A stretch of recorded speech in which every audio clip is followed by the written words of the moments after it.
We are one. So this audio is for you as it is for me. All existence is vibration. It is the movement that has things relate and exist to another. Some vibrations are big, others are small. Things vibrate denser or lighter, faster or slower. Nothing does not vibrate. All that exists is in continuous movement. Even though we experience matter as still, does not mean that it actually is. When you ask a physicist, he might be able to make you understand this fact of moving matter. This is true in terms of physical objects, but as well we can observe movement in non-physical realms. Our thoughts are in continuous movement. Even the untouchable soul, the awareness that allows us to be conscious about our immediate environment, is experiencing constant change. It is actually quite an achievement to stay focused on one topic for a longer period of time. Those are capable of doing so are able to keep the concentration because they trained their mind to do so. Still, eventually the most focused person has to let go of focus because of our human body's limitation. On the other hand, everything is not moving separately from each other. Nothing is just existing in the void. All existence is closely knit in an infinite net of physical and non-physical matter. Even if someone is not sitting in front of me, I might be able to have a feeling about a person. It happens independent of time and space. If I know you personally, this can be true, and as well, even when we never met but are about to have any kind of reunion, there might be a premonition that I could experiencing, that there is a reunion about to materialize. And when you search in your personal experience, you might remember talking about another person. Maybe you recall someone confessing that they just thought of you after you contact them in any way. It seems like a coincidence, is it? Underlying of this phenomenon is a vibrational connection that isn't bound to time and space as we think we know it. Let me make a metaphor using a musical instrument as an example.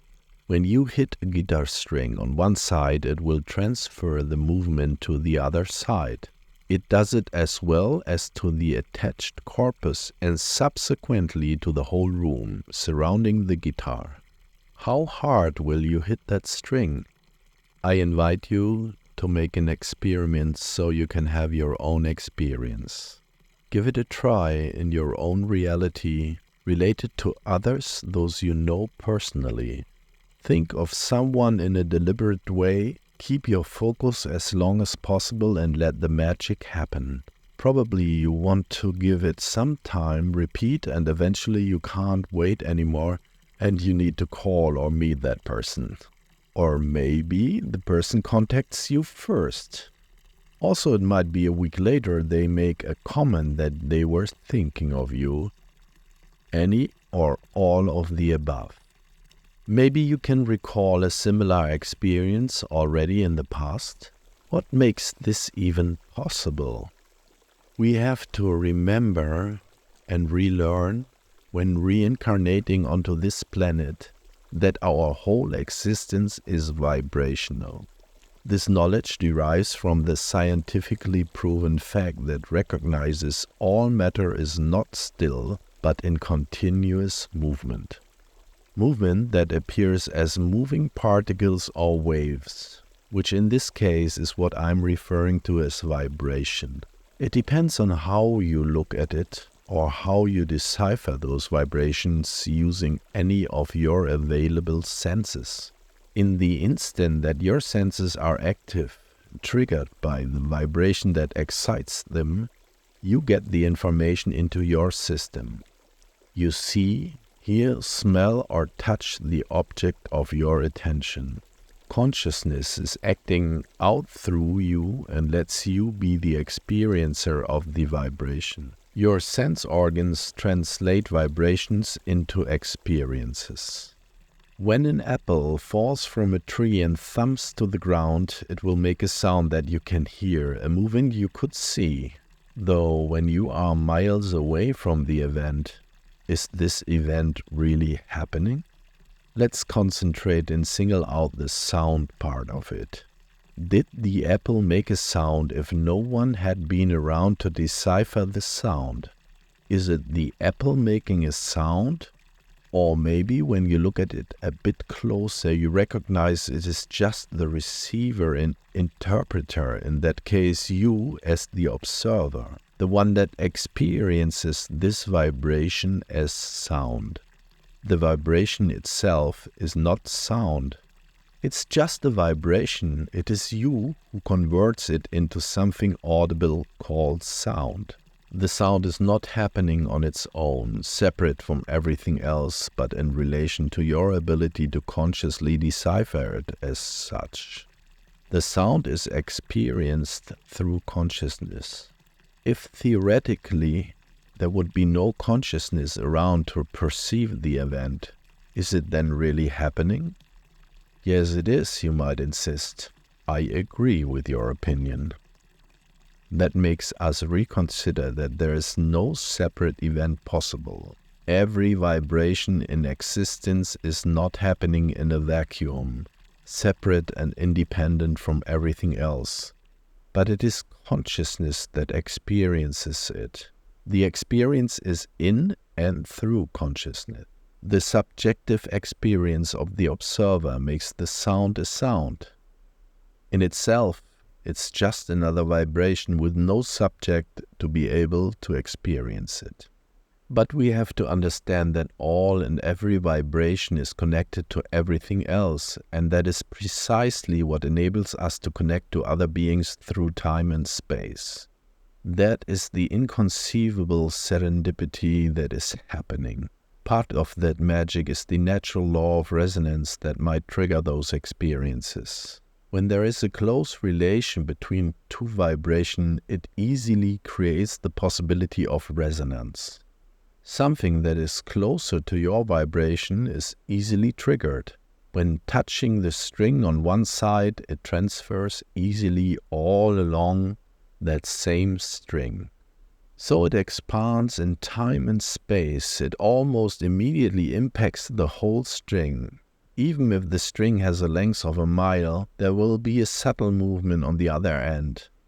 So when here you think of someone, there is something subtle happening over there. Even if you might reject this idea as totally crazy, that has nothing to do with reality. Please be open to explore beyond your usual beliefs. There is something good included into this message coming your way, which might expand the experience and point to your true self. If you think that your thought is just a thought with no repercussions, think again. It would be the same like insisting that the vibration of your thought is a separate event disconnected from everything else. The important question is, are you conscious about your own thinking? This brings us to the subject of empathy. What importance does empathy have for the human evolution? If this audio resonates with your understanding, it means you vibrationally connect with this knowledge. You are in close proximity to the understanding of those laws of the universe. It is pretty hard to grasp the idea because it is your consciousness that does the job. Consciousness is like the apple of your eye that is able to look into the external world and is able to see everything, but it is never able to see itself. Even if you look at your own eyes in a mirror, that what you see are not your eyes. You see just a reflection of your eyes in the mirror. The same is true for consciousness. It is able to perceive everything else, but it never can perceive itself on its own. So how in this world can we perceive our own consciousness? It might be through empathy that we get a glimpse of our own consciousness. The act of judging someone else is an active movement from the inside out, reaching to the world that surrounds you.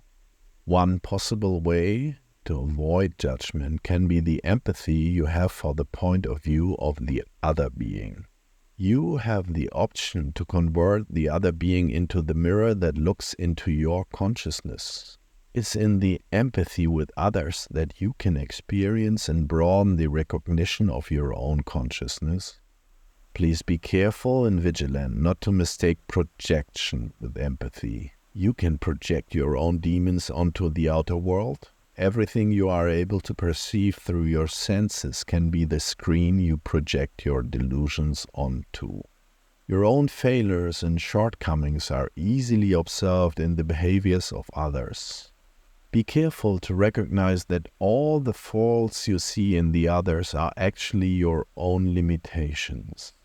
You are able to see and judge those others because you yourself hold the vibration in your own being. The behavior of others triggers through resonance the unwanted experience in your being.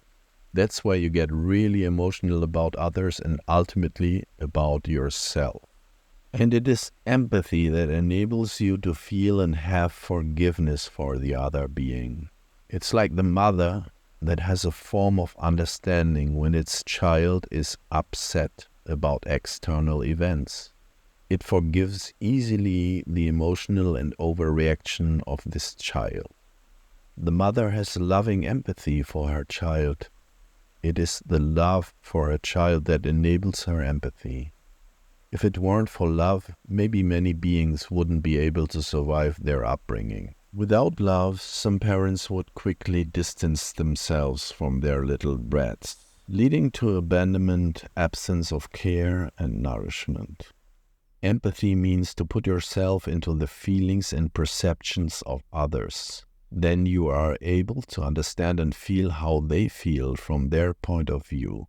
It leads you to instant forgiveness. You grasp exactly what moves them. You feel the reason of why they behave like they do. You don't have any need to defend yourself or to intervene in their behavior.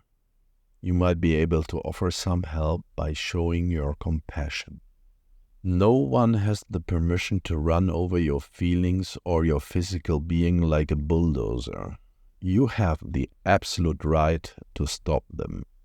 But your first option, if that happens, is how you are reacting. It's empathy that makes your reaction more human. Be kind and open. You convert yourself into the trigger for change. And as you learn about others, you learn about yourself. Start to be kind to yourself first. Accept that you judge others. Be aware that you judge others. Be aware that others in your judgment only reflect your own shortcomings. Have love and empathy for those who judge you. They don't know better because they have the exact same problem when they are unaware of their judgments. Be kind. When critical comments hit a nerve in you, that's a sign that those people are in front of you for a reason.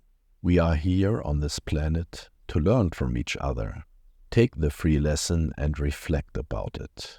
If it triggers a strong feeling in you, there is a lesson to be discovered. Take the gift and change for the better. You know that if it doesn't create a strong feeling or any feeling, if someone says something specific that would be hurtful, horrible, or demeaning, it is because there is nothing in you that resonates with it. Empathy leads to compassion, and compassion leads to peace. Peace you can find with others and with yourself. Be kind. Love yourself so you can learn to love everyone else as well. Because we are one.